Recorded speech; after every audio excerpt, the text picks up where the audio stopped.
আসসালামু আলাইকুম। এখন চলছে গম হারভেস্টের উপযুক্ত সময়।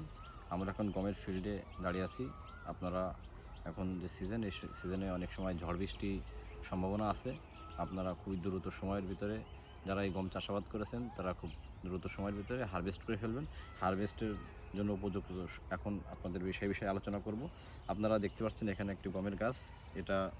এই গমের গাছের ফুল ম্যাচুরিটি চলে আসছে, কিন্তু এটা হারভেস্ট উপযোগী হয় নাই। আপনারা দেখতেন যে এর গমের যে স্পাইক, এটা কিন্তু কাঁচা।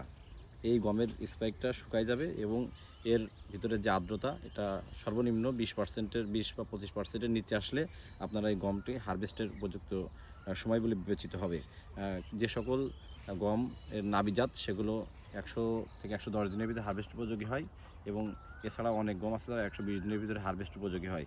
আপনারা দেখছেন যে গমটি, এটা আমরা অনেক সময় এই দানাটা হাতে নিয়ে আমরা নখ দিয়ে চিপে দেখতে পারি যে এটা যদি শক্ত হয় তাহলে হারভেস্ট উপযোগী হয়েছে।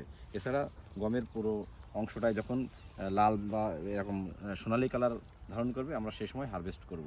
ধন্যবাদ সবাইকে।